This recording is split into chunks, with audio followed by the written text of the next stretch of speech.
Leviticus Chapter 26 Reward for Obedience. Do not make idols or set up an image or a sacred stone for yourselves, and do not place a carved stone in your land to bow down before it. I am the Lord your God. Observe my Sabbaths and have reverence for my sanctuary. I am the Lord.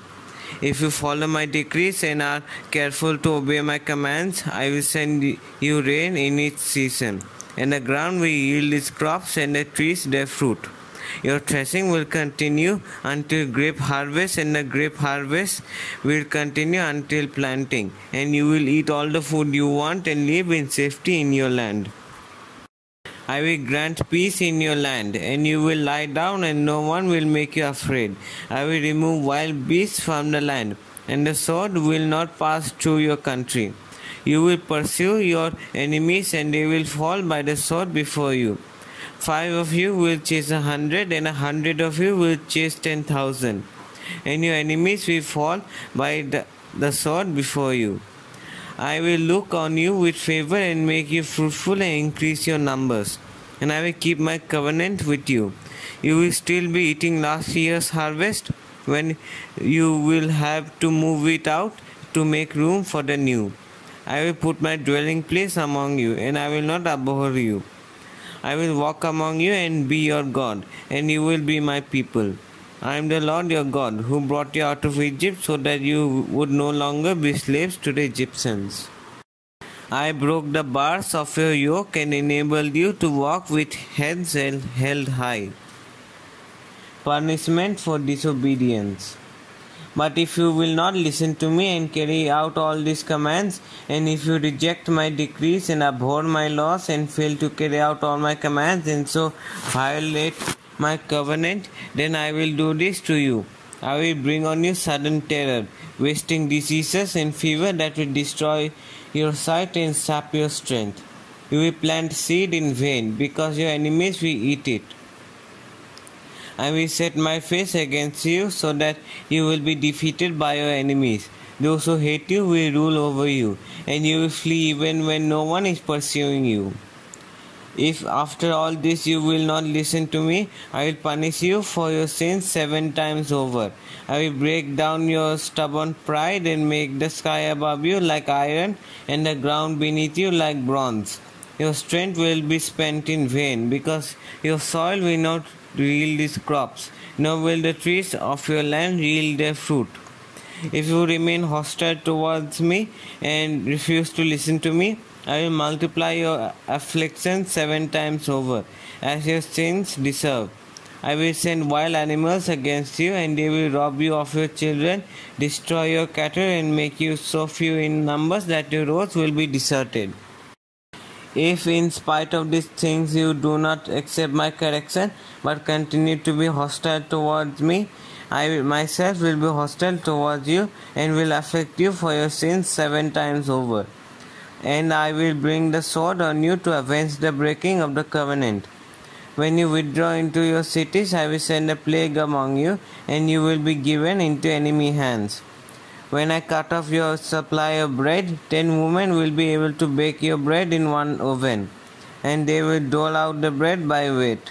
You will eat, but you will not be satisfied.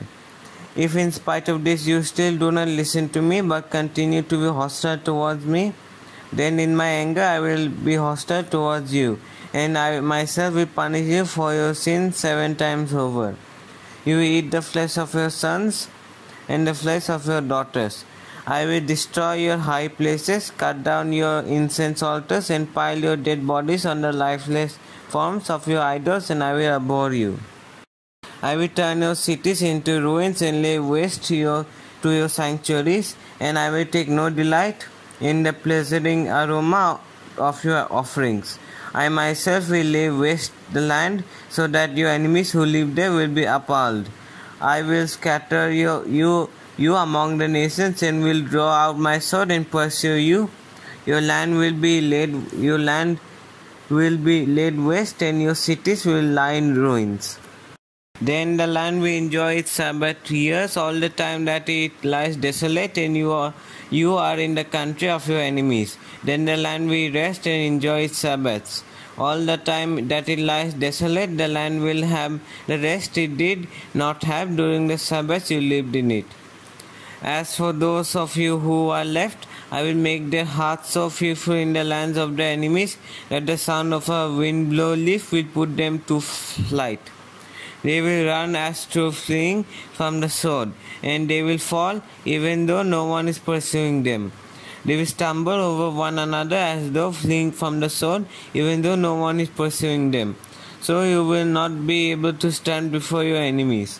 You will perish among the nations, the land of your enemies will devour you. Those of you who are left will waste away in the lands of your enemies because of their sins, and also because of their ancestors' sins, they will waste away. But if they will confess their sins and the sins of their ancestors, their unfaithfulness and their hostility towards me, which made me hostile towards them, so that I sent them into the land of their enemies, then when their uncircumcised hearts are humbled and they pray for their sin, I will remember my covenant with Jacob and my covenant with Isaac and my covenant with Abraham, and I will remember the land. For the land will be deserted by them and will enjoy its Sabbaths while it lies desolate without them. They will pay for their sins because they rejected my laws and abhorred my decrees. Yet in spite of this, when they are in the land of their enemies, I will not reject them or abhor them so as to destroy them completely, breaking my covenant with them. I am the Lord their God.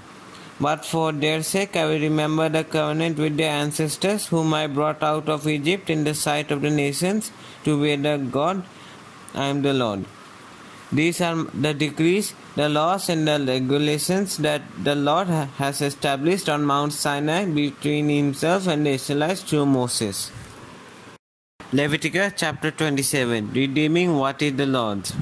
The Lord said to Moses, "Speak to the Israelites and say to them, if anyone makes a special vow to dedicate a person to the Lord by giving the equivalent value, set the value of a male between the ages of 20 and 60 at 50 shekels of silver according to the sanctuary shekel. For a female, set her value at 30 shekels. For a person between the ages of 5 and 20, set the value of a male at 20 shekels and of a female at 10 shekels. For a person between 1 month and 5 years, set the value of a male at 5 shekels of silver and that of a female at 3 shekels of silver. For a person 60 years old or more, set the value of a male at 15 shekels and of a female at 10 shekels. If anyone making a vow is too poor to pay the specified amount, the person being dedicated is to be presented to the priest, who will set the value according to what the one making the vow can afford. If what anyone vowed is an animal that is acceptable as an offering to the Lord, such an animal given to the Lord becomes holy. They must not exchange it or substitute a good one for a bad one, or a bad one for a good one. If they should substitute one animal for another, both it and the substitute become holy. If what they vowed is a ceremonially unclean animal, one that is not acceptable as an offering to the Lord, the animal must be presented to the priest, who will judge its quality as good or bad. Whatever value the priest then sets, that is what it will be. If the owner wishes to redeem the animal, a fifth must be added to its value.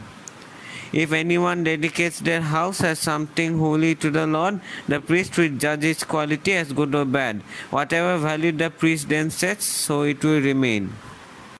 If the one who dedicates their house wishes to redeem it, they must add a fifth to its value, and the house will become again theirs. If anyone dedicates to the Lord part of their family land, its value is to be set according to the amount of seed required for it, 50 shekels of silver to a homer of barley seed. If they dedicate a field during the year of Jubilee, the value that has been set remains.